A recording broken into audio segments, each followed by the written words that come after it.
Hello and welcome to the We Are Birmingham podcast. I'm Chris Worst Golding. intro ever. I'm Matthew Elliott.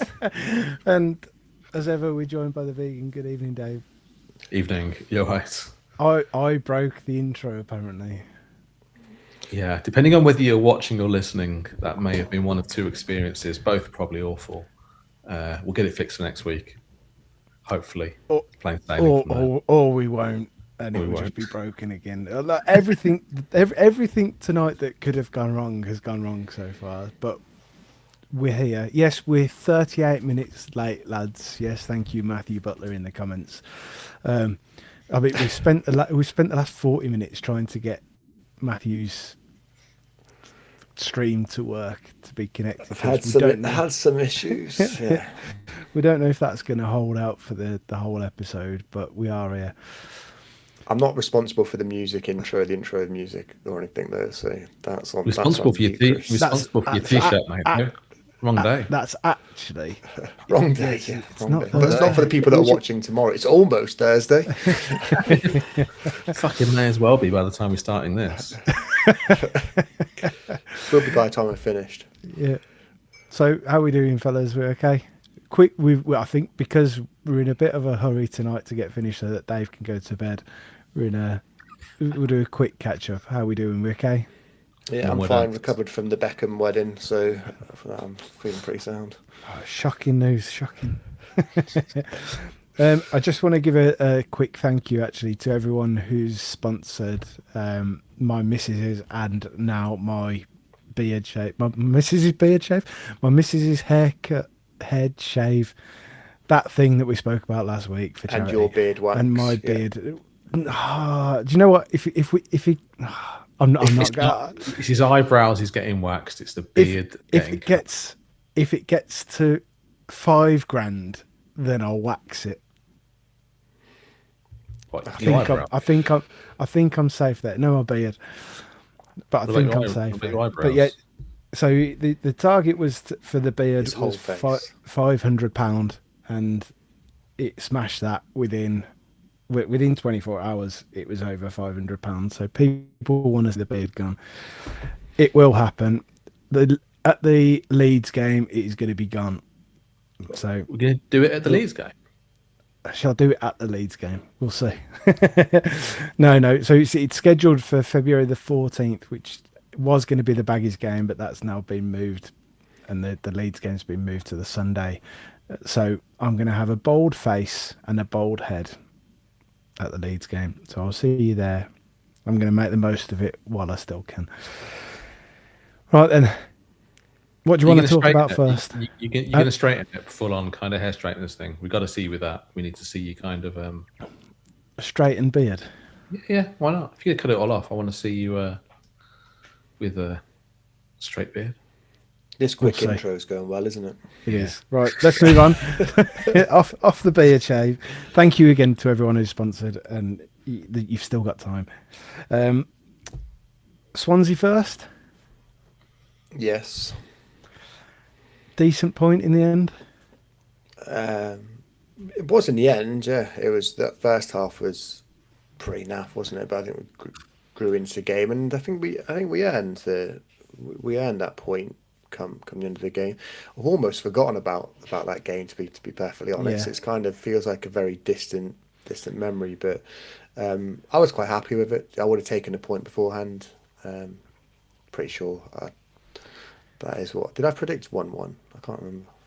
Potentially. Do you know what? I've done the table, but I haven't put the Swansea result in. Oh my god!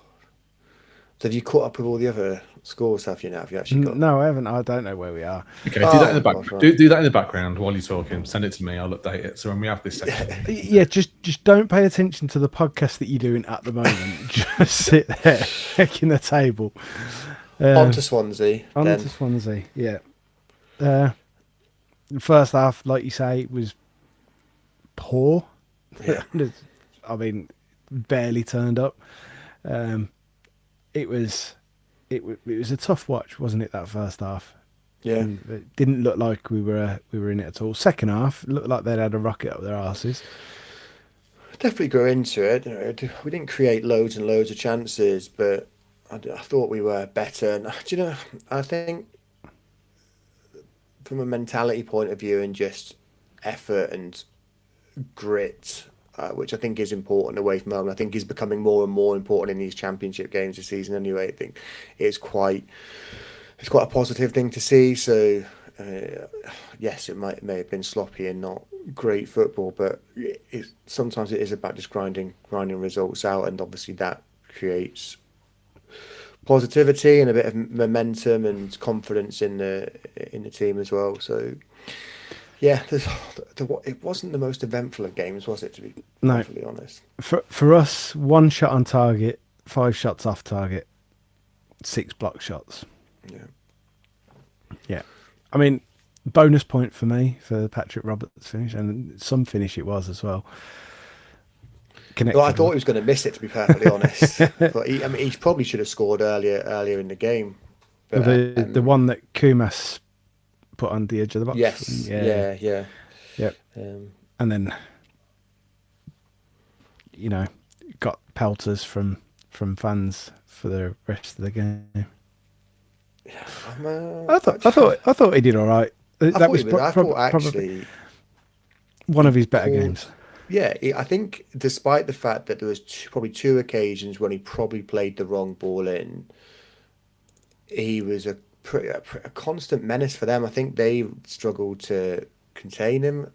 It's just a shame there's very little end product apart from that one ball across to Roberts. But I thought he did pretty well, which was not the case last night. Stark contrast to the Sheffield Wednesday game.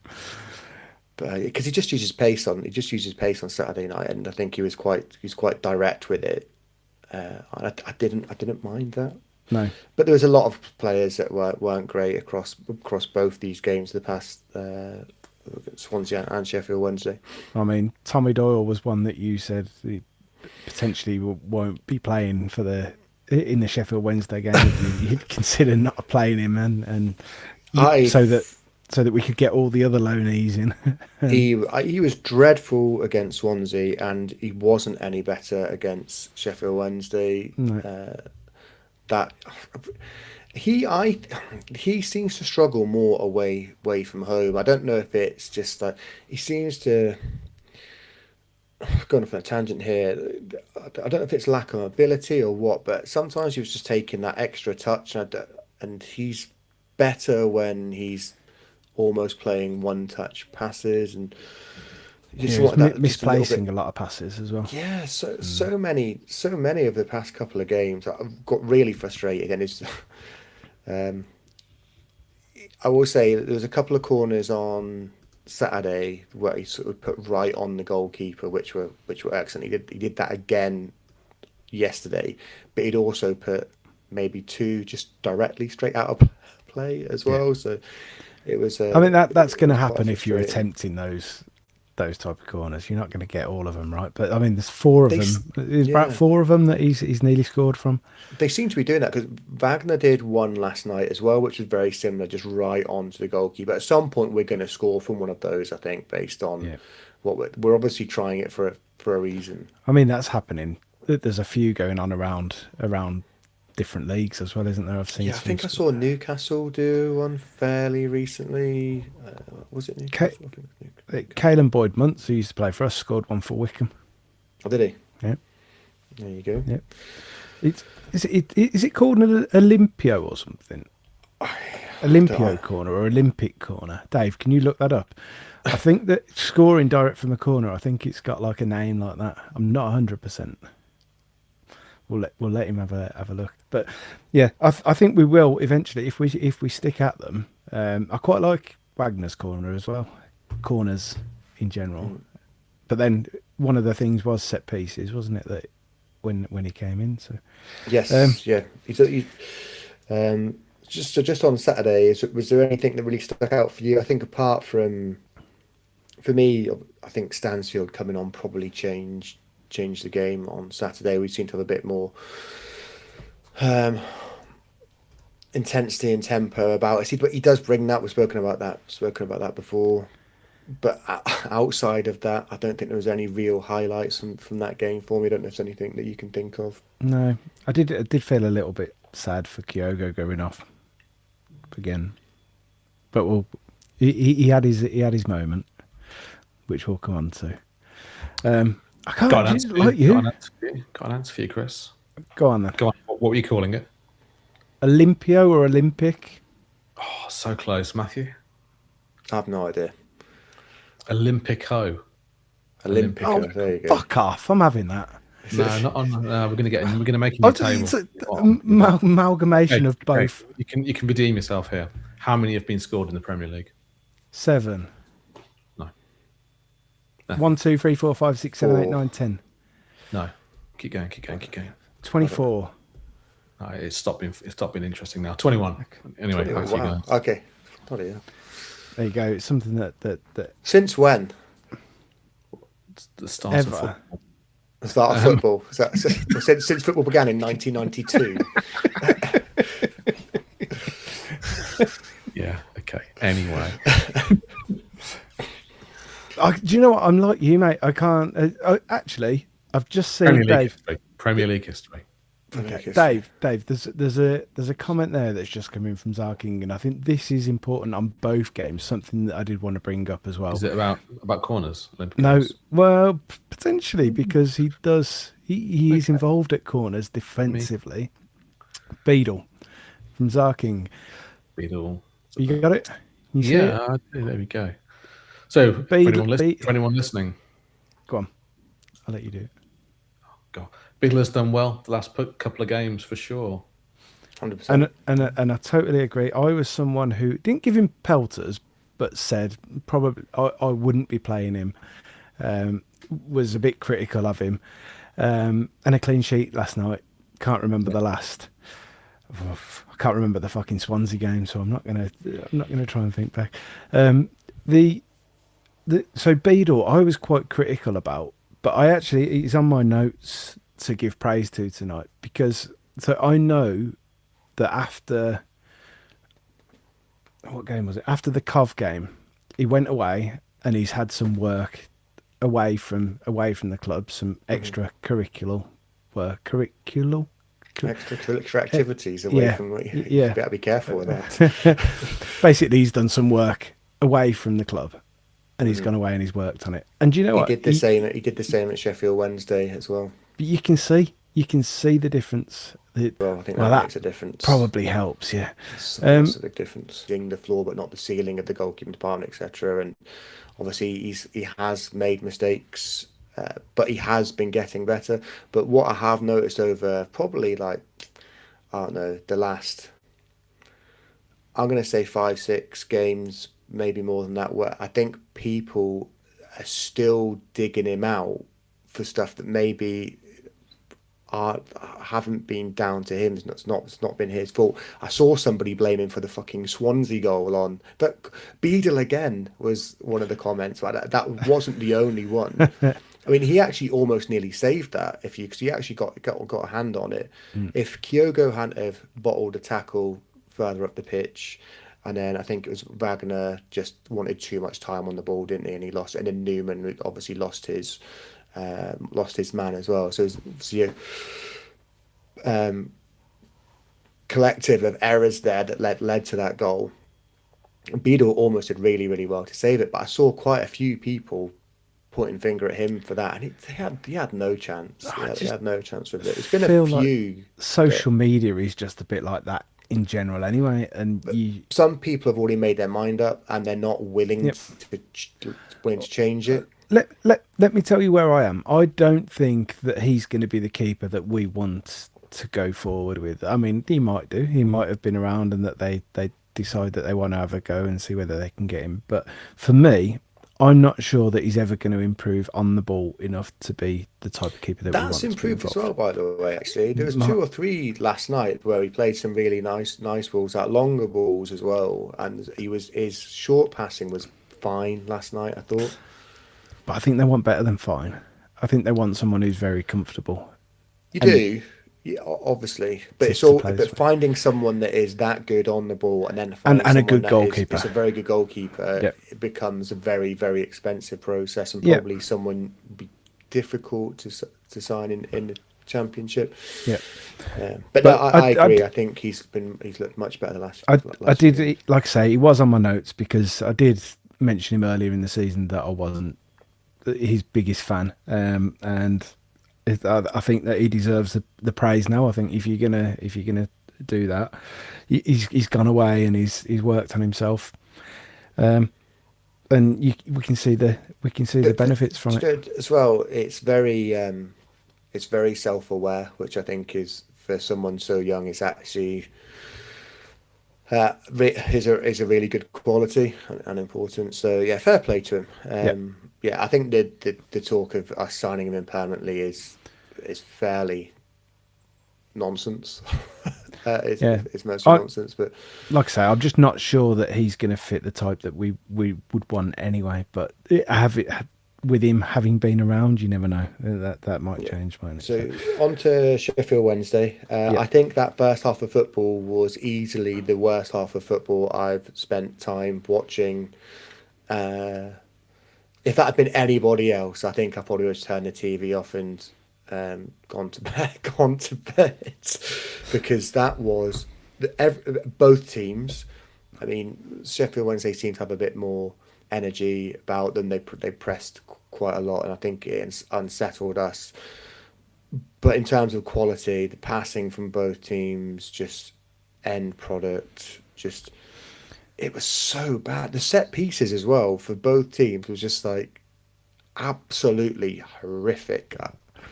I think I put in the group, this is a masterclass for set pieces around that point. Horrible game of football for the first 45 minutes. All the different group chats that I was in, the people that weren't able to watch it were saying, and Dan Ivory in our one obviously saying, "Am I missing anything?" It's like, nope. And every group chat that we're in, just people saying, "Am I missing anything? What have I missed?" Like, no, you're really not. You're really better off not watching it. No, I said just after half time, I think it was, I tweeted and said, regardless of the result here, this is dreadful, absolutely embarrassing. And that was the reason for my comments there were because of essentially the riches that we've had to build the squad that we've put together, and we've got a very good squad. And what they've thrown together with injured players and just literally scrapping together what they can. And it just wasn't good enough. We didn't put in. I mean, we created a few chances, and we probably could have been one or two up in the first half if we'd have taken chances. But it wasn't fluid by any means. We weren't. We just didn't look at it in that. I don't think in the first sort of 10 minutes of the second half it was. I think bringing on Solis made a massive difference. well, there was a moment where I think they hit the post, and I think that seemed to shock us into some form of life. But I was like you, I tweeted at half time that dreadful first half, and to sort it out, and that it was the same as you, embarrassing, because it really was really poor quality. And I don't think the pitch looked particularly bad or anything like that. So No. I mean, people like Doyle and Pate and Iwata, even Clara, Wagner wasn't great either. Just some of um,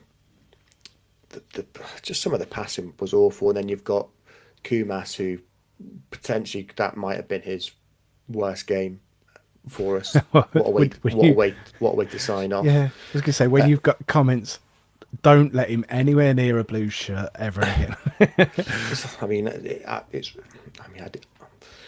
did say, but even Roberts wasn't particularly great, and I think Dukes was trying stuff, but wasn't really coming off because there wasn't really a cohesiveness around the way we were playing. But then obviously they hit the post, and suddenly it sort of shocked us into life, and I think Patrick Roberts seemed to be the first player to try and take the game by the scruff of the neck and be a little bit more direct, and was always looking to try and create something and cause them problems. And we did start knocking on our door a bit, and we did probably create, I don't know, 4 or 5 fairly decent chances before we actually scored. I think we actually walked out of an XG of close to 3, if we want to touch on that. But I mean, you had Stano probably should have done better.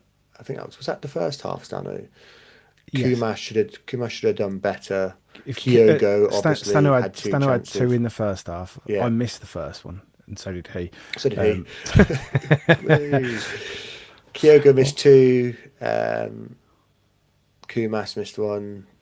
I think Peik had a chance as well, didn't he? So we had chances, even if we were play quite poorly. There were there were 19 shots altogether, apparently, from the stats that I saw earlier on, which I don't know if that's accurate, but. And then finally scored from what was a really, really good delivery in from the left by Wagner. That I think they defended quite poorly, fell to Stansfield. I think he dragged, obviously hit a shot which looked like it was going wide, and I don't know if you remember it, but that ball in from Wagner last year, we were talking about having to mix up style of play, and I said about getting crosses into the box so that they have to deal with them, and you can pick up on the second ball, and that's exactly what happened, and that goal came from it. So it doesn't have to be that you're scoring from the crosses, although when we've got a 6'4" bloke in there, it might change.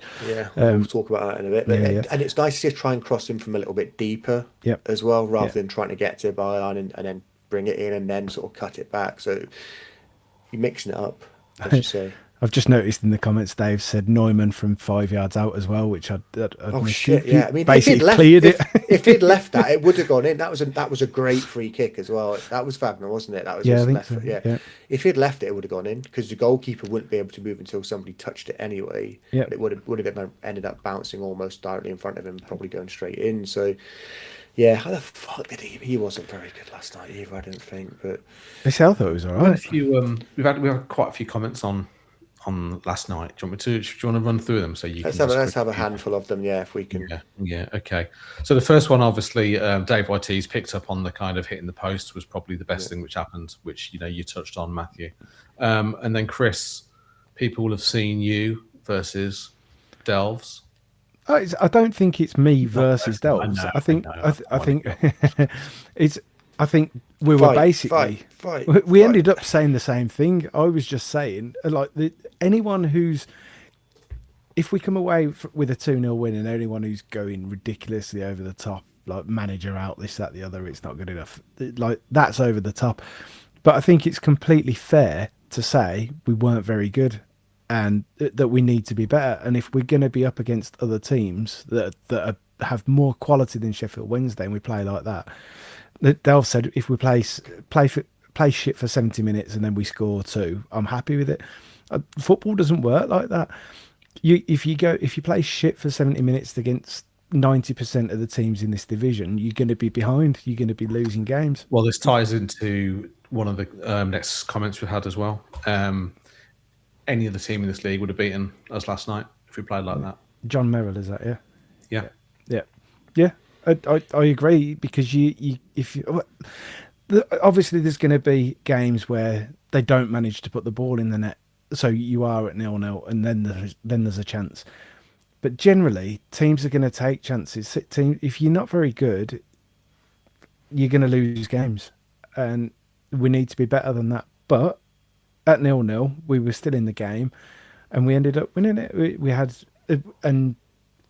like you said, 3 XG, but we've had 19 shots or something on goal. We're clearly the better team, and we have won it. But it's not hard to be the better team. No, I mean they're playing a bunch of overage players, a load of kids, aren't they? But I think they've lost a bunch more players today, or in the process of losing a handful of more players today as well. They're in terrible state. And you should never have a divine right to go into every game and win it, but we should be expected to go there and beat them. They've got the worst home record in England.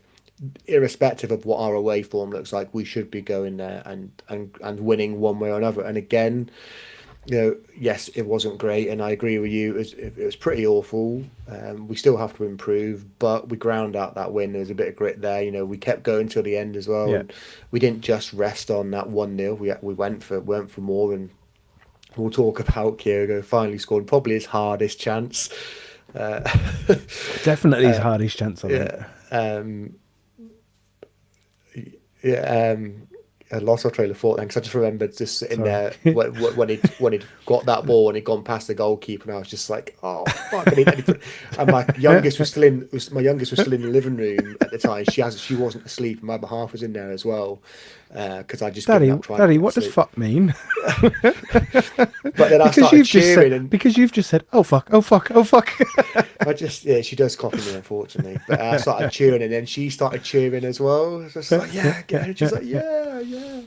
So that made me giggle. But and how good was it to see all the players both at the goal and after the game? Given the look that Stansfield had given him about 10 minutes before, when to be fair, like Stansfield absolutely battered that ball at him. Okay, Kyogo probably should have done better, but it wasn't it wasn't a pass with touch, was it? Let's be fair. Considering the look that Stansfield gave him after that, it was good to see them obviously celebrate together as well. There was another one as well where Kyogo could have played Stano through, and he gave him pelters for not. Oh, he put it wide, didn't he? Yeah, he sort of. Do you know what? I don't mind him doing that, because obviously I think he just wants to try and find some form of rhythm and scoring, etc. So, a goal scoring rhythm, should I say? But it wasn't great.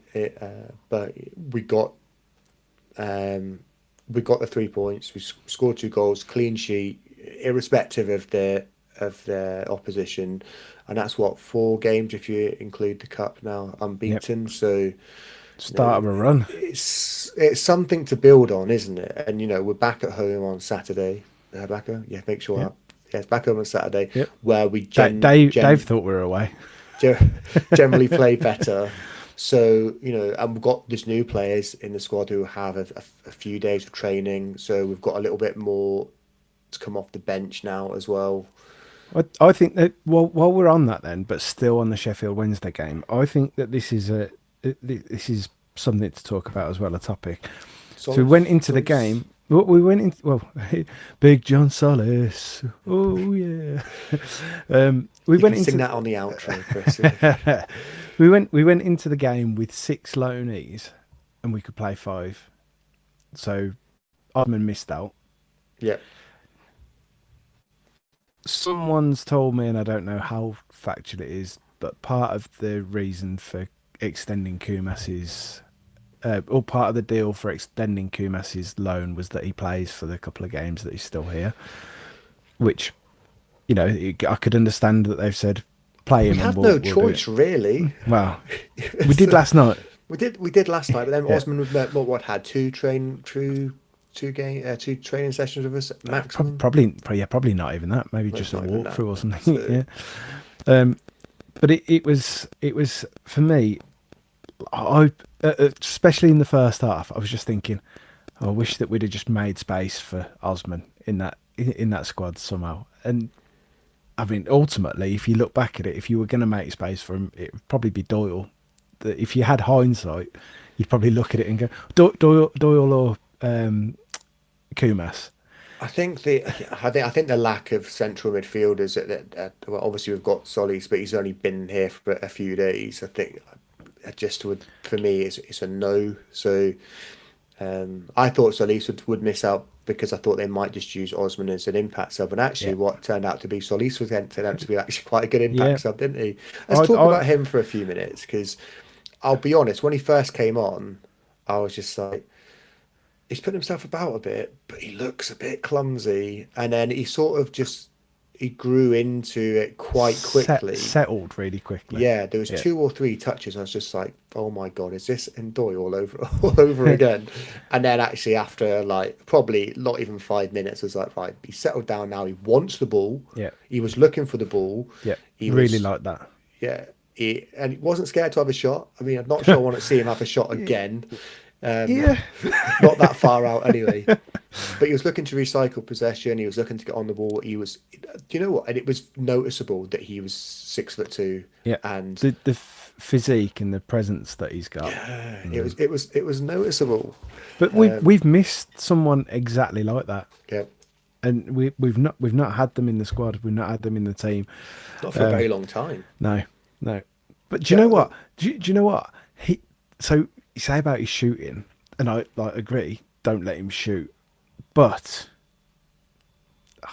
you know, he might just have a hidden rocket in there, just out of nothing. 40 yards out, bang. A Colombian shooter. Absolute rocket. Interesting. But no, I was really impressed with him. I thought that he really settled into the game. He looks like the sort of player we have been missing for a long time, as you say. I think vocal as well, which I liked. Yeah, but ole, was it something? I'm sure, because obviously he doesn't speak English, does he? So obviously Peck speaks Spanish, so I don't know if there's any other Spanish speakers in the squad or not. I have a feeling that Clara seems the sort of man that's probably multilingual. I don't know. I'm just making that up. He might have just learned the word ball, and he just constantly shout ball. Pass. Yeah, he was, and obviously like celebrating hard as well when we scored, which was good, which was really really good to see. So yeah, I'm excited to see more of him for sure. He's going to be one of those ones that can come on, and it's weird, like 'cause he's more of a defensive or box to box midfielder, and he's not going to be the most creative, and he's not going to score goals, but he will come on and make a difference. And I think he will help in those games where we are winning and we need to try and close stuff out and maybe shore stuff up a little bit as well. So yeah, for me, early door still, but looks like a really really good piece of business. I'm quite impressed by it. Yeah, the last thing that I've got on Sheffield Wednesday, the Sheffield Wednesday game, is that they've, by that shit, I've sort of backed up saying shit performance. By that shit performance for, let's say, the first half and some of the second half, what they've essentially done is the team have opened themselves up to allowing Davis to make any changes that he wants to make. Because if they'd have gone out and they'd have stuck 5 past Sheffield Wednesday and they'd have absolutely dominated the game, then they make a claim for an unchanged side. But it wasn't the performance that you can look at and you can say, yeah, same team straight away. So the new guys now have got an opportunity, and I'd be shocked if there's not changes before Saturday or on Saturday. You'd feel safer with it being at home as well, wouldn't you? I suppose. So, well, we'll get on to Stoke in a bit, and we'll have a talk about what we think the lineup might look like. But was Swansea and Sheffield Wednesday parked now in the past, 4 points, which pretty pleased about. Do we want to just discuss transfer rumours, news, or is there anything else you want to touch on before we move on to No, let's go for it. Where do we start then? The new big signing. Yeah. Is he 6'4", 6'2"? It depends what shoes he's wearing. If he's got his studs and he's standing on the car park. I've seen 6'2", 6'3", 6'4". He's 21. He might still be growing. I don't know. So, we'll see. I will say I am really impressed that Blues managed to sign him. There was a lot of things last week that pointed to us not being able to get that one over the line, and whatever we've done to get it done, again, it sounds like Mr. Gardner beat off a lot of guys to get to his man again. Fair play to the recruitment team, because obviously, yes, 5-6 million. We don't know how much of that is actually up front, or how much of that might be based on appearances, clauses, or promotion, etc. But fair play for splashing out on someone that has the potential to be very, very good. Yeah. Now, I think we spoke about last week. He looks quick. I wouldn't say he looks particularly strong, but he'll grow into that. He looks quite clever. He looks like he can finish with both feet. In terms of heading ability, he's one of those that will use that. He'll use his height and he will win headers and he will score headers, but it's maybe not the best header of the ball. But can I jump in on that point? Actually, go ahead. Yeah. So Jack Ward, who did that fantastic Solis video last week that we shared. Did he do one for Priska? He's done one for Priska as well. And one of the again, it's a brilliant one. We'll link to it. Go and watch it. It's fantastic. I haven't seen that actually. He puts together some really good stuff. It's like the breakdowns on it. But one of the clips that he showed, not clips, screenshots, sort of broken down, was a ball that was coming down out of the air, and you would think, big target man, he's going to flick this on, and he doesn't. So the ball drops down, and it really just I don't know how to do it. Flicks it with the outside of his boot to the man that's on the outside of him. He's aware of where he is, so he's like holding the player off behind him, holding the defender off, and as the ball comes down, just flicks it onto the outside. You would be expecting a big guy to be flicking that on and winning the header and flicking it on.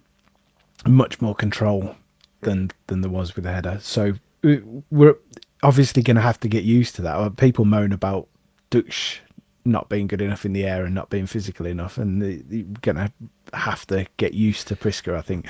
I think because when he gets, it's what we said about Solis and having a bit of patience with some of these types of players, is that he needs time to acclimatise. So the level of the Swedish league isn't great, so you have to take into account the quality of opposition he's been playing against.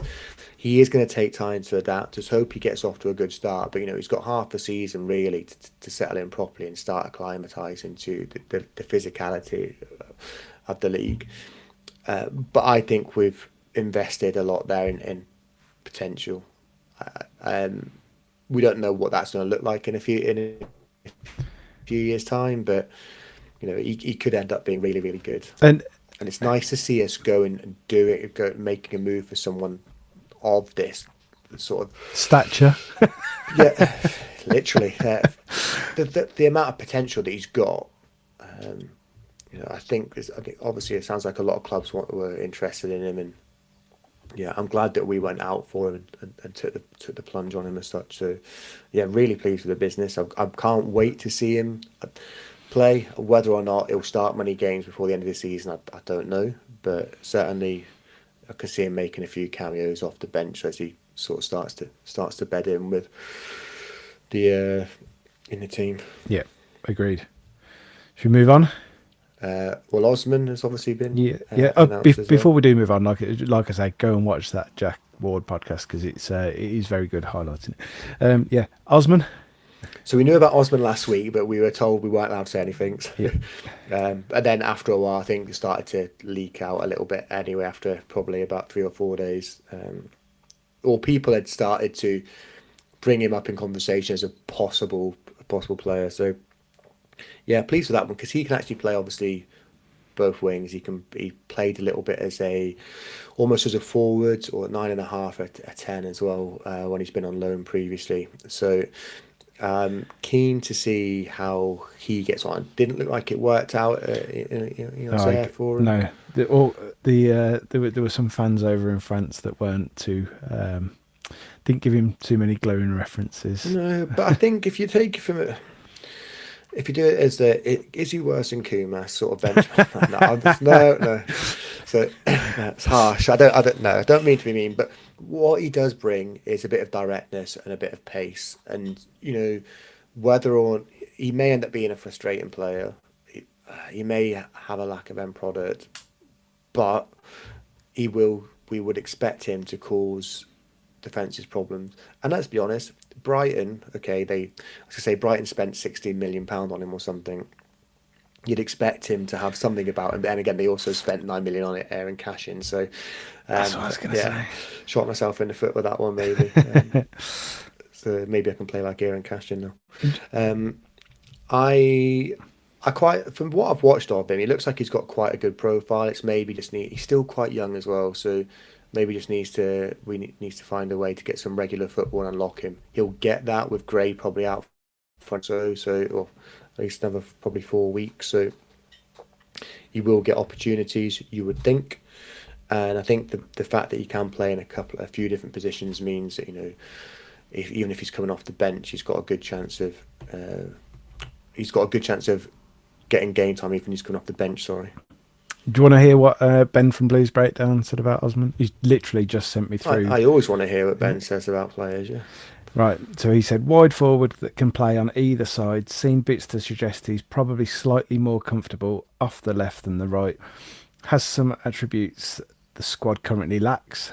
Direct ball carrying being the most obvious. Will add pace and athleticism too, which has been sorely lacking, which I think we said in private, not on the podcast.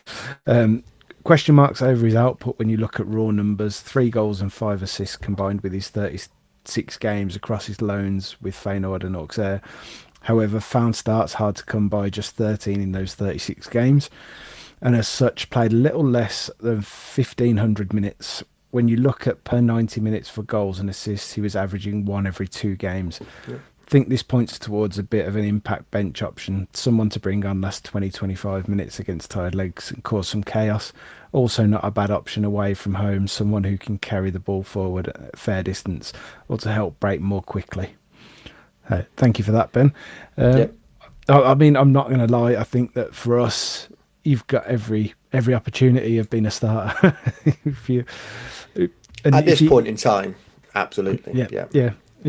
Adding that physicality and the directness. I think directness is key, and a bit of pace. So I'm really when we were told about it, I was excited about it, and then I looked into it and I was like, it's not really featuring though. What's going on there? But I mean, the highlight reel looks good as well. So they always do, don't they? Normally. So Ben has also sent me something on Priska. Do you want that? He's literally sent it through. Just I know that we've moved on, but do you want that bit? Yeah, let's do it. Okay, so just rewind to Priska. Not your archetypal. That's it. That word, yeah. A star. Not your archetypal target man, despite his size. Much like Dutch, it would be easy to misprofile him, which we've just mentioned. Obviously decent in the air, but not prolific. Got a very decent turn of pace, certainly helped by his long strides. Also helps with pressing from the front, which he'll do willingly. Scores a nice variety of goals. Fairly even split right foot, left foot and head last season, despite favouring his stronger right foot. Majority of his goals scored in or around 6-yard box, but 3 from outside the area suggest he's comfortable with striking from distance. I think the Jack Ward podcast backs that up as well. Half his goals were scored in the bottom left corner, and it backs that up as well. Would need to look more into whether that's by design or luck, but consistently shooting for the corners is very appealing trait for centre forward. Yeah, there you go. I'm excited. I am. I think like it's one of them that could go either way, and like you said, he needs time to settle. It's paid for him in the first instance, and just give him time. To settle. I'm sure the majority of fans will give him time to settle, but we shouldn't just expect him to come in and start scoring. I do away. Expect Saturday, 90th minute winner, bang. I mean that feels possible, doesn't it? It really does, especially when we look at Stoke in a bit as well. So there's more. We've had obviously been linked to Sarmiento over the last few days as well. It's happening, it's happening, it's happening, it's not happening, it's not happening, it's happening, it's not happening, it's happening, it's not happening. So where do you want to go with this? Because I think the media got very carried away with a little bit of Blues interest. I don't think it was ever close. to being done. I don't think there was ever an agreement. I think we'd shown a bit of interest. There was a lot of confusion around loans and permanence. For me, I feel like the media have used Blues as kind of a pawn in just a game to actually accelerate his move to Borough. To Borough. Yeah. Yes, we held interest, but no, I don't think it was ever in the works as much as people like Alex Crook and Ben Jacobs were, and you know they love to use the word hijack, don't they, for the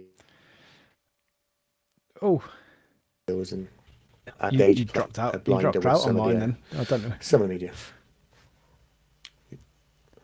I felt it, Dave. not personally, but sort of. We still have him. We still have him. We still have him. Did he drop out for you as well? He did, but he's still there. Your head split in two for a second there, Chris. But it's back to normal now. That was real. So I think we can close the book on that. I'm not sure Blues were ever really nailed on to get him or that interested. I want you to have your opinion on him here as well. So I don't know very much about him. I asked the Baggies fan. He said he'd have him back in a heartbeat. Absolutely loved him. Ask multiples Baggies fans and see what they say. Differ. And get right. So let's say it, because there was a lot of excitement from Blues fans because. See, I think I think he's been quite a divisive player wherever he's gone, not from a point of the squad, but between fans, because he's what I class, or what for me, he's a definition of all fart and no shit. Is one of these things. So he'll be quite flashy, but it's very, very, very little end product, and he's not particularly quick. He'll do a few step overs. He'll be explosive. Yes, he has scored some really, really good goals. But if you look at where he's been and the output, the clubs he's played for, and you'll see a lot of fans will say the same sort of thing. Like he will end up Borough, or how long he'll stay at Borough, I don't know. You just feel like what is he now? 23 years old. That this feels like it would be. This move is like almost shit or bust for him. If it doesn't work out from there, you could just see him almost potentially dropping down the league. Like, he is 23. You're 23. Right. And if it's all shit, if he's all fart and no shit, then this being shit or bust. It took me a second there, but he's very flashy, but very little product. Blues fans would have got massively frustrated with him, and football fans in general, and you'll see that if you look at what other Ipswich and Burnley fans have said about him. So I'm not too fussed about it anyway.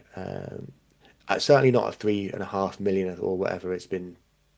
For me, that's far too much to be paying for someone that has never managed to nail down a starting place anywhere he's been. He's always been an impact player off the bench. So yeah, I'm not upset about it. I know there's a lot of fans that were excited. Yeah, would he brought something different? Probably, but we can probably go out and get that for less. Yeah. And I'm sure we will do. And I guess that just leaves us like, where do we go next with transfers? Because what do you think is left? And we touched on it last week. Centre back, definitely. I think we're 10 after. Type, and potentially a winger, or maybe a 10 winger that same both. Player can do both. And obviously we'd expect them to make Patrick Roberts permanent before the end of the window as well. I think that's very close now. I think they're well down the line with a centre back as well, but I'm not 100% sure who or where, but I believe it might be Premier League again, but I don't know. There's that one's a bit sketchy. Heard about a potential winger coming from abroad. I think we've been linked with that Carlos Vicente a few times, but from as far as I understood, we weren't that interested in. Yeah, but they keep peddling that in Spain for some reason. I saw that Vicente was put in the comments earlier on. I think maybe a few times that it was on there. He keeps cropping up. He kept cropping up in the summer, but I think we kept being told no, there's no interest there. But they're using us for some reason. But I don't trust ginger Spanish guys either. I'm not sure how I'd feel about it. You Of- do- or so go on. Latino Spanish guys. Oh no, sorry, Latino ginger guys. Latino ginger guys, yeah. So Some- like, they have peds, don't they? And performance enhancing dr- drugs. Yeah, well, drogas. Drugs. Yes, I suppose they do. The boxer. Oh, the I can't think of his name. no, it's Like- just dropped out of my head as well, but I know who you mean. I could see him.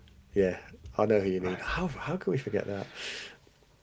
Someone in the comments will put us Yeah. in there, put us in the right direction. There's a Canelo. There you go. And that's it. Yes. Yeah. Thanks, Dave.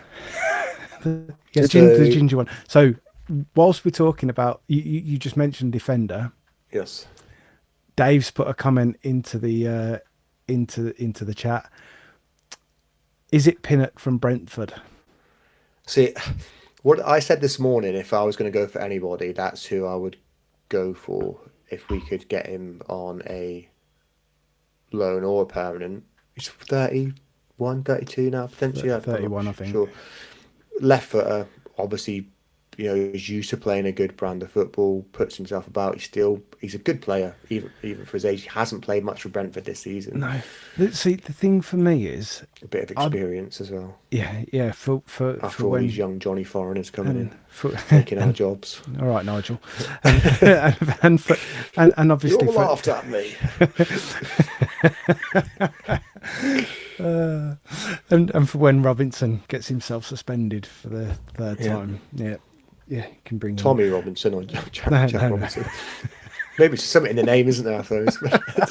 Oh, it's descended into chaos.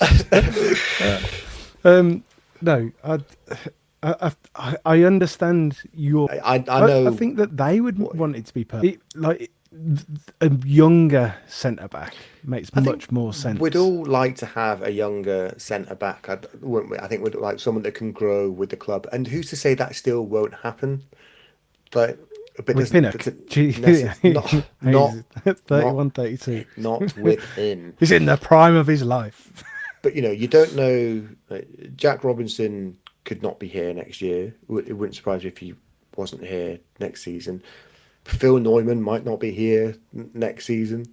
So who's to say that won't happen in the summer? But the Ethan Pinnock was just a guess, because based on, I looked at a handful of left-footed centre-backs who probably could be available based on where they are, like as a fringe player, or how many games they've played this season. I counted 4 or 5, and he seemed the most viable option. It was a guess. But it seems like a few other people have come up with that as well. So I'm not the only person that's sort of, I guess like law of averages, I guess, trying to work my way through. But we'll see what happens. But definitely seems to be something in the pipeline somewhere, but nothing confirmed. Yeah. Any guesses at the 10s wingers? No, I think they'll both be foreign as well. Young foreign whippersnappers. I've heard there's a lad called Fran Villalba. Is that right? Yeah. In Spain somewhere. Yeah. As long as he's bringing his missus with him. I then think he's got I'll find it. championship experience as well. Yeah, there we go. Sorted. Bring him over. Bring him Miriam. over. Was it Miriam? It was Miriam. Yeah. It was Miriam. Just Yes. bring her back. Oh, Miriam. They were the days. Where's Dong? Ultimately, do you know what? It's quite nice. So there's these last few rumours and stuff going towards the end of the window, and there'll still be talk. Will we do this? Will we do that? But how nice is it that we've signed a striker? Yeah, we're normally scratching around for fourth choice Wolves Academy kid on deadline day, aren't we? So this, how are you? So outgoings have slowed down a bit. Obviously, we had Keshi go and Dykes go, which I think was fairly obvious, and we're still waiting for Leonard to go. I think he's got a lot of options, so it's going to be interesting to see where he ends up. Does he end up in the Championship? Does he go because he's got interest in the MLS? He's got interest in Scotland. Got interest in League One. Don't think he'll go there. Is it a loan? Is it going to be a permanent? I think you've heard some bits on potential on that, but I'm keen to see what we do. He's obviously taken his time about this one. And do you know what? Why not? He needs to, if he's getting a loan, needs to get a move to actually play, then he needs to play. Yeah. Ultimately, you can't be moving to not be. He's had a season and a half for that. I'd be surprised if he, under current circumstances, if he played for Blues again. But you never know how things will pan out over the rest of the season, and the summer, etc. So, we're still expecting Kanya and Samsted to go. I'm wondering now, as we've got more players coming through the door, Boss back from Injured now. JAFCON. Yeah, we're not sure what the situation is there. Obviously, I don't think he'll play on Saturday, but we're probably in a position now to let those players go. I think he's verbally already said that he expects Kanya to go and find football elsewhere. He's certainly not getting a game very many minutes that last week. And then I think Samsted sounds like he's got a move lined up as well, so I think he could be gone fairly soon. I think there might be one or two others. You'd expect Chang to go. It'd be interesting to see if Scott Wright sticks around. I think Buchanan, I know he's only in light training at the moment, but I think they'll probably keep him around because the injury to Alex Cochrane. So, yeah, because that's a broken ankle, isn't it? So he'll be out for, I don't know, it's probably a good few months. And you'd think that Buchanan is almost at a point where he's actually really ahead of him now. So not in terms of selection, but he's just going to be fitter sooner. Yeah, you'd hope or think. So we might not see Alex for the end of the season. I don't know. Yeah, I don't know how bad it is. I only found that out after last week's podcast as well, when we said about him playing him through the injury. That we knew his injury was a lot worse than was actually mentioned. What they sort of portrayed, and then he was obviously asked by Brian Dick or Alex Dick in midweek about it, and he said, it's going to be months rather than weeks. So yeah, difficult to say whether we'll see him before the end of the season or not, but obviously wish him well. Yeah. Right then. Done on transfers, and if there was nothing else that's cropped up, as they've also been on I haven't been watching. Dave, have you been watching? No.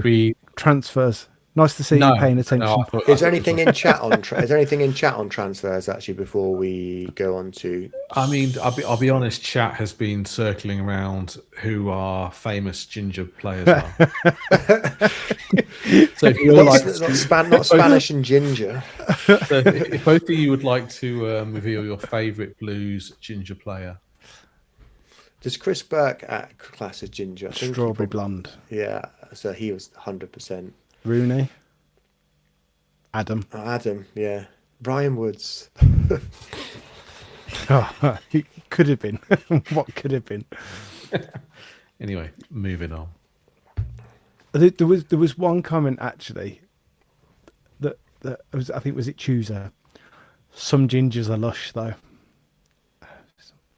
Yep. I mean, yeah. I'm not disputing that. My point was just I don't trust a Latino ginger person. There's something not right about it. That's all. It's that tainted meat. Yes. Yeah. That was Canelo's excuse, wasn't it? Tainted meat. Yeah. That used to happen. That used to be not that gingers, Latino gingers, are tainted meat. That didn't mean that. That's what the Dutch used to. The Dutch used to have. That used to be their excuse, wasn't it? There was like tainted beef when all those Dutch players were failing drug tests years ago. I don't know. Anyway, before we do move on to Stoke, Dave, can we run over for like 5 minutes? Is that okay? Yeah. Cool. Thanks. Before we do move on to Stoke, just a quick one on cup tickets. So the Leeds tickets were announced.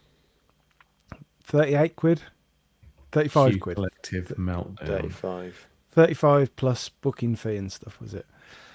37. 35 to 38 ish. Now, loan. That was it, nandrolone in beef. So I had to Google that. Dutch players, a load of Dutch players failed drug tests about, I don't know, 10, 15 years ago, and it was something like nandrolone in the beef. Anyway, carry on. What's nandrolone? It's No idea. it's a, I don't know, but that was the drug. This isn't a pedding podcast, anyway. No, So not a podcast. no, it's not a pedding podcast. Right, cup tickets, 35 quid, 38 quid, whatever it was, and uproar about it. I sort of see what people are saying. It's not a, it's not a glamorous fixture. Don't go then. Don't go. Someone else will buy a ticket. Pardon? Don't go then. If you're going to moan about the price, don't go. Watch it on TV. I agree with you. Yeah, I agree. I do agree with you. But I also think they do need to be attracting fans. But it'll sell out. So Fans can come to there's opportunities for cheaper tickets at regular games. So, FA Cup games. yeah, The two sides, clubs, have to agree on the price of the tickets, don't they? It's not just down to the home club. It's a joint decision. so you're saying that Leeds wanted it to be like 50 quid a ticket. Well, no, I'm not. I'm just saying that like all the flat aimed at the club on it, I don't think is necessarily fair. And the Newcastle tickets were the same price, if not more, last season as well. And I don't remember there being a particular uproar about that. Maybe it's because it was a different round of the cup. I don't know. And maybe because things were better at that point, we were riding high at the top of the league. Maybe. So people, Maybe people see Newcastle as a bigger game as well. that's a fair argument. But Dave's right. If you're not happy about it, voice your opinion. Don't go. Just don't go. But we will end up selling out, won't we? And Yeah. I think people that are on the cup scheme did get it for the cup scheme. Get it for cheaper, don't they? No, No, we don't. no, Are you sure? no. So we don't get it cheaper. We just got it without us knowing that it was going. Well, it came out. It came out like 40 minutes after or so in some cases before. Yeah, I hadn't even that came seen out. the price. I just saw that money had been taken out of my account. I was like, and then I saw the stuff about the ticket price. I was like, okay, that's what it is then. The other thing for me on it is the priority system, and I know that that's something that's been. I think we spoke about it before, and it's like, it's so awkward the way that it's done. You lose your season ticket seat straight away. Right, And okay. I don't agree with that. I don't. On this, go on. it happened last year, right? So they Yep. did it last year, where you could just buy a ticket and get yourself artificially ahead of the other one. So, did people think that was going to be a one-off and it was never going to happen again? Again, people have the opportunity to pick up an FA Cup ticket earlier in the round, and I think people were just hoping that didn't happen. that was addressed. And I do think when you've got your season ticket seat and you go down with your mates, I and agree some completely. people are in the priority scheme, some people aren't, some people don't go to a game because they can't make it to the earlier rounds or whatever, and then you don't get the choice. For me, a season ticket holder, those seats should be reserved for season ticket holders for first dibs. Oh, I agree entirely, but That's not the system They that's in did it place. once. They did it once. It was going to happen again. Yeah. It's bound to. Yeah. I'd like them to readdress it, but I don't think they will, especially for now. I don't. It's how it is. I think just get a cup ticket. No, the don't other don't go on X and whinge about it. That's what. You should. But so for people who you're saying vote with your feet and don't go and pay for a Leeds ticket, you miss out on the next round because you haven't bought one. Assuming we go through. No, we are beating them. Okay. Yeah. We're winning the FA Cup and winning the league this season. Did you not know? No, it's still happening. No, And Kyogo is going to be top scorer in the league. Right. That will be impressive. I don't think you can please everyone, but I don't think that people are going to be pissed off if season ticket holders get a small window at the start of the cup scheme. Yeah, no, I kind of would be kind of agree on that. Yeah. Right, let's move on to Stoke. I think they've played tonight. I think they've had a player sent off while they've been playing tonight. They have, and they've lost 2-1 to Middlesbrough. Yeah. They lost 2-1. They were 1-0 up until quite late on as well, I think. Lowell. He scored. He was the one that scored against us, wasn't he? The big. Yeah, he's been sent off, so he's not scoring against us. Dave, we've got I can't remember his name. Oh no. We've got a Stoke fan. Yeah, let's just go with Lee. Stoke fan, if you're listening, don't worry. This does happen every week. What are we going to call him? What are we going to call him? Just call everybody Dave. Dave. Yeah, three letter words. I'm going to call him Dav. Dav. Call him. Let's see. Hi guys, it's Dan here from the Every Step Along the Way podcast, Stoke City podcast. We just here to talk obviously ahead of our game at St Andrews, give you a bit of a viewpoint from the Stoke end. We're looking at sort of our season, how it's going, a lot better. So since we've been relegated in 2018, there's a lovely statistic that us Stoke fans like to say, is that we've finished between 15th and 19th every single season. So it's about time that we finished somewhere else. Now, last season, we very nearly did it the wrong way because we stayed up on the last day. But this year, Mark Robbins has got us going. And yeah, we are obviously just hovering in and around them playoff spots for the first time in a long time. We may actually be doing something positive. So that's good. As for sort of expectations, yeah, it's not fantastic. Mainly because we've got no strikers, like literally no strikers. On Boxing Day, we had 5 strikers, 5 senior strikers at the club, 2 of them out on loan and 3 that were with us. And now they're all out pretty much for the end of the season. Last man standing was Divine Mubama, so he obviously felt the full wrath of a QPR challenge last weekend from Dunn. And he's going to be out for a while. Probably going to return to Manchester City, if we're honest.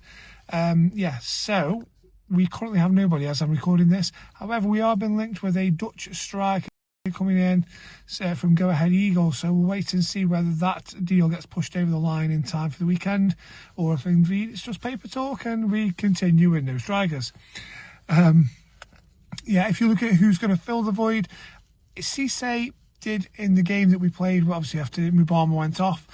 Whether he gets trusted from the start, obviously, like I say, we're recording this when we play Middlesbrough midweek. I expect Cisse will probably start there. We may have a bit of a wild card, maybe Boston Lawal with his size and physicality might just be chucked up there, because basically that guy's played anywhere and is man of the match in pretty much any position he's played. I think he's played midfield and across the entirety of the defence and just looks the best player on the pitch wherever he is. If you're looking at sort of like where we could get at you, like I say, there is no sort of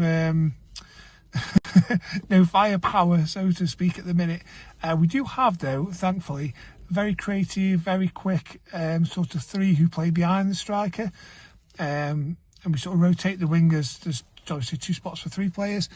As that is probably likely now, like I say, the 3 of them will all start, and Beju Ho will be there pulling the strings at number 10.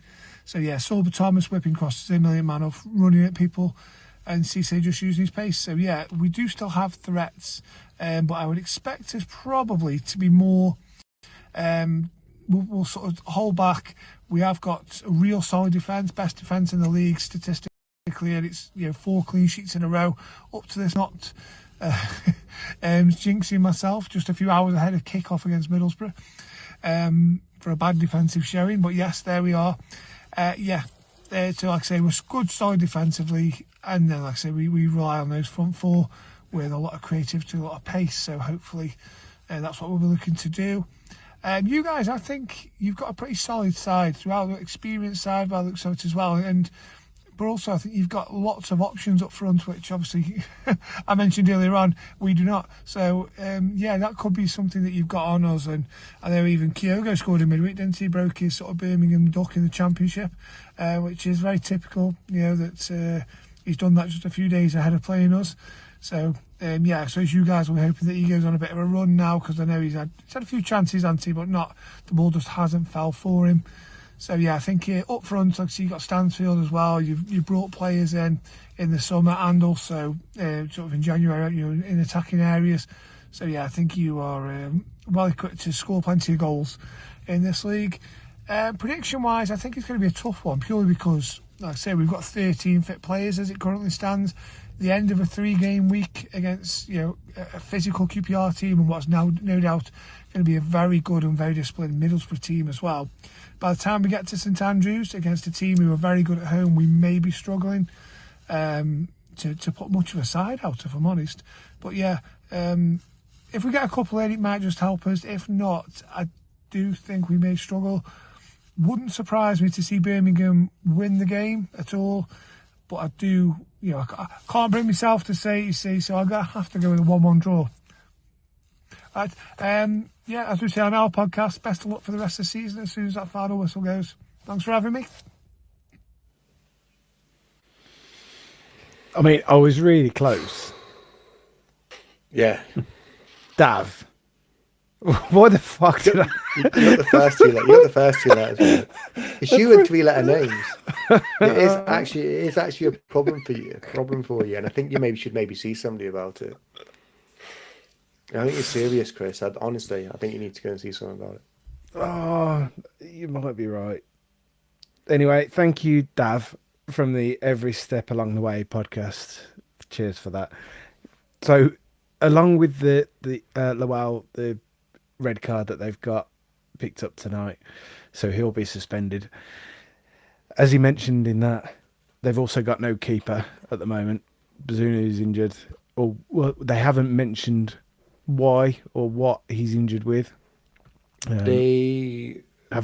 He said to me earlier that they hadn't mentioned what it was. No, they brought him in on literally just now on loan from Southampton, like within the last couple of weeks, haven't they?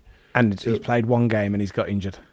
Is that right? Yeah, but they haven't said what the injury is or how long he's out for. So he's not played tonight. They played a 21-year-old called Tommy Simpkin from Warsaw.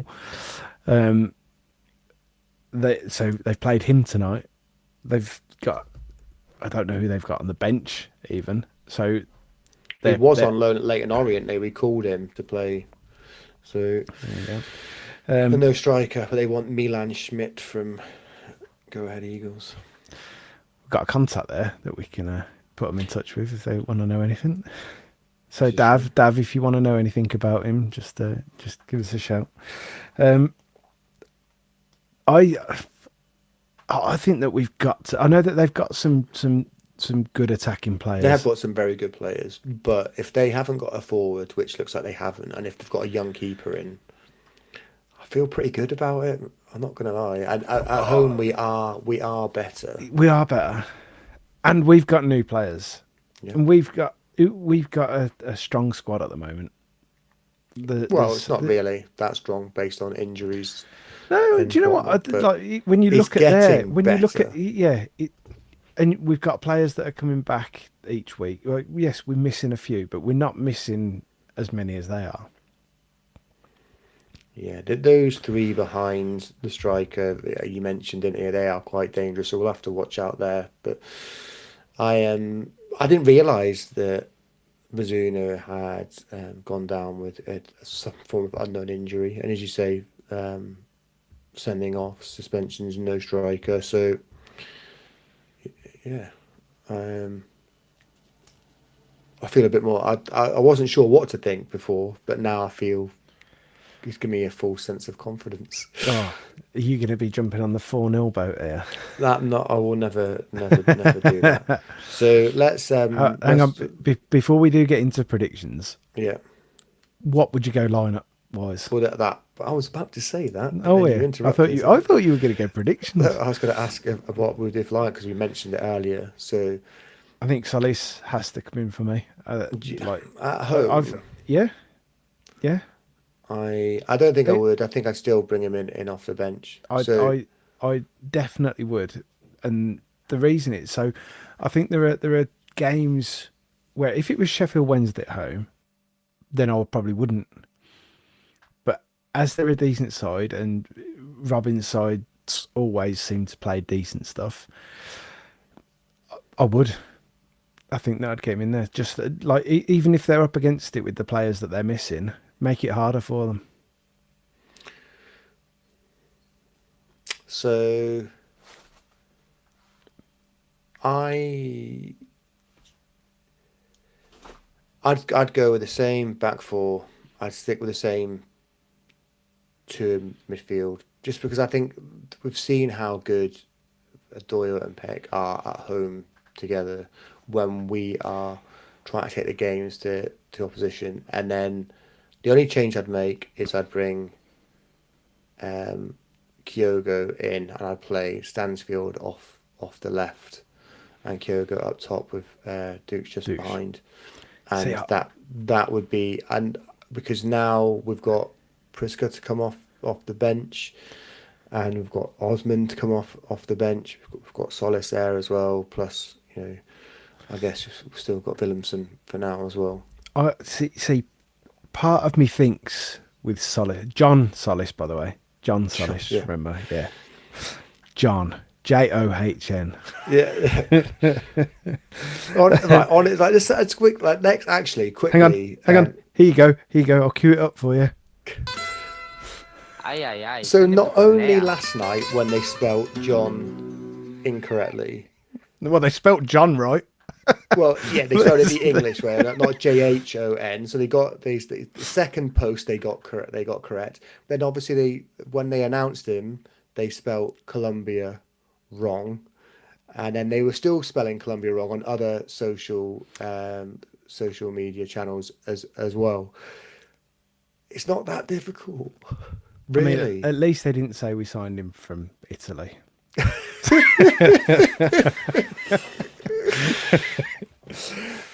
Anyway, I could see that we've got that Blues admin Cornella, by the way, for those that may have just sorry, yeah, and you've just got told off for talking over it, so we're going to play it on the back of it.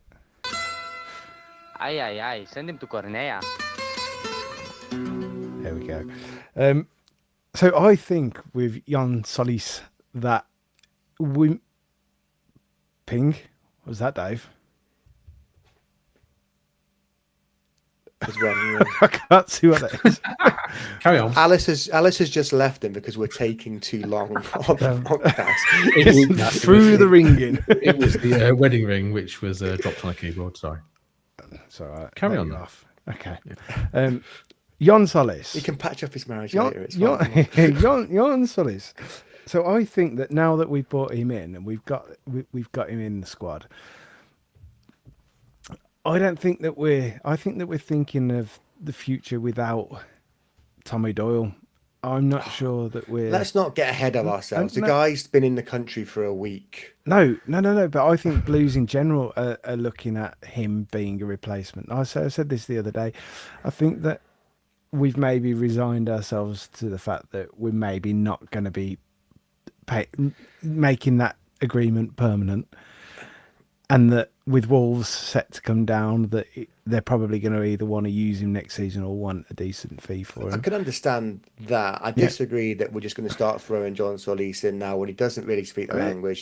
Still needs. Yes, he had a nice cameo. Let's not get carried away. No, I'm not getting carried away. Let's not get carried away. What I'm saying is, bring him on when we're 3-0 up on Saturday. We bleed him into. If we're bringing him on at 3-0, I can't wait to see what your prediction's going to be. I think he's going to get a fair whack of game time to bleed him in this season, where maybe, as we said last week, maybe we're looking that. I agree, but I don't think it's a week. I don't think it's a week into him being in the country. I think it might I think based on the way we've played at home this season. Maybe I'm getting carried away. The only thing I would potentially do would, no, that's just square pegs. It wouldn't surprise me if Davis wanted to play all three of them, but then Peck was pushed out to the left wing. I could see something like that potentially happening. I'm not saying it is going to happen, but I could just to get all three in there because Peck can play there. Okay, well, I think that it's going to be. But I don't agree. Peck in midfield. I don't think he'll start. I think it'll be Doyle. I think he will, and it's going to be him and Peck in midfield, and it's going to be big Jhon Solís. Oh yeah. Right, prediction. What about wingers first? Do you think Osman comes in? No, I think it'll be Robertson. I think I personally I'd play Stansfield. You think that's what it'll be, and then he'll bring him on later on? Yeah, because now we've got a forward to bring off the bench. I feel that's probably what will happen. Yeah, Stansfield's done pretty well the last few times he's come on that left hand side as well. So I know we'd all prefer to see him play through the middle, but there's going to be some point over the next few seasons when if Prisca's going to be playing as a number 9 that you might see him do that a bit more often. But that's what I would do. I don't know if, again, Osman's only been there. Won't have even been there a week, will he? So whether or not he's ready to play to start him or not. Yeah. Right. Before we get predictions, Dave, can you get that comment from Chooser, please? The last one.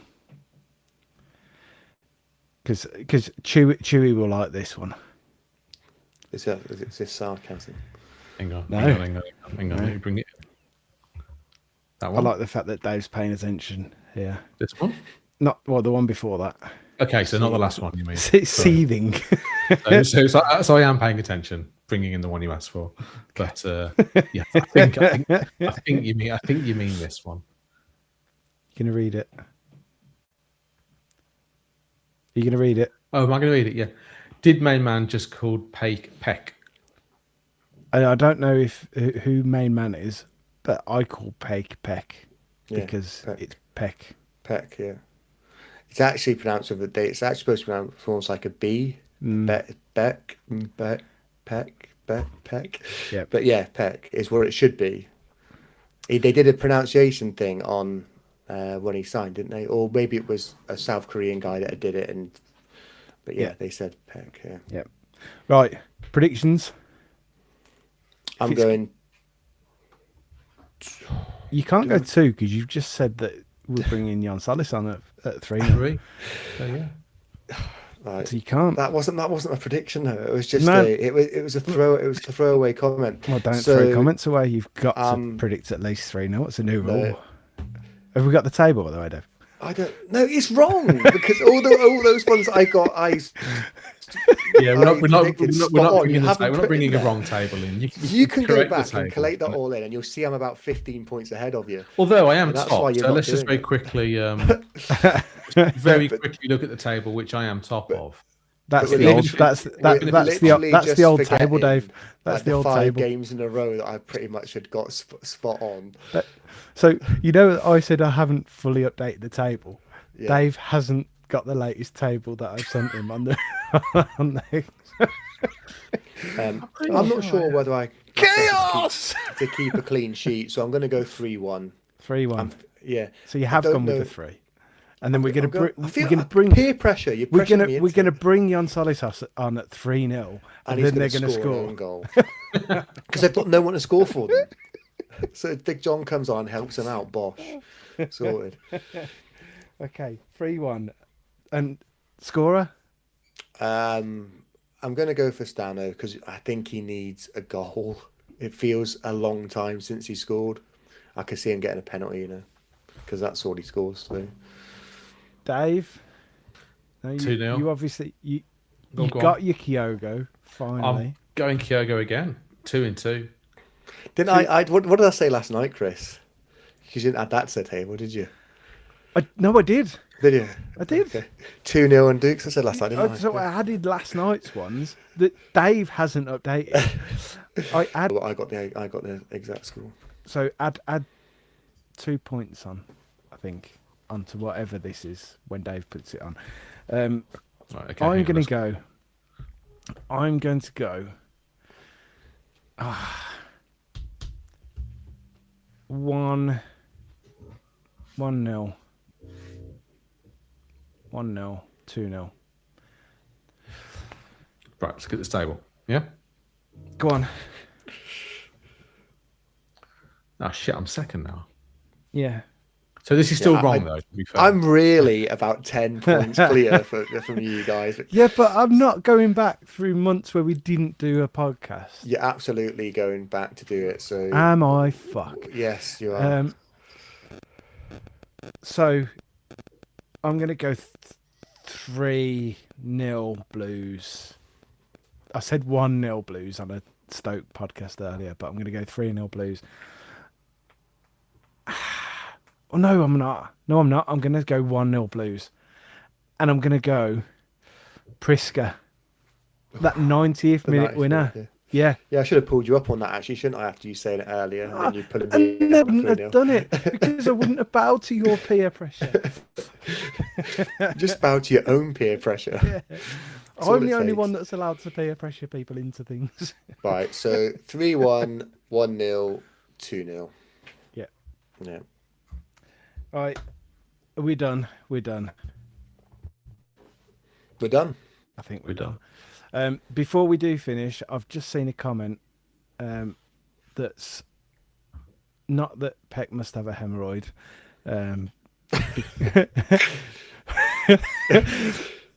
I like that comment actually. Peck must have Peck must have hemorrhoids because Chris Davis never has him on the bench. There was one. Sorry, bear with me. I've lost it because it's scrolled and scrolled and scrolled. Big Tone Zulu, still recovering from pneumonia, although a lot better. Keep right on. So get well soon. Yeah, get well Hope you're soon, mate. feeling better, Tone. Yeah, that's the other comment. Cheers, Dave. I think that's it. If you want to sponsor me for shaving the beard off that's coming off, and my missus for shaving her head, please do. I'll share the link again. It's on my socials. We haven't got time to talk about Kesh's comments unless Stewie's got like 30 seconds to say. No, we'll leave it. We'll leave it. People can go and listen to his interview, and if anyone wants to mention anything next week, then we'll have a chat about it then. Okay. How did this move come about, and when did you hear of the interest? So then I start It came playing. about, as soon as I was. I won't play it. I did have it lined up to play. Thank you to everyone for listening. Go and listen to Kesh Anderson's interview, and then we'll talk about it next week if people want to. Thank you very much, everyone. See you at St Andrews on Saturday for the Stoke game. Enjoy the game, and we'll see you next week. And until next time, thank you and keep right on. Keep right on. Keep right on.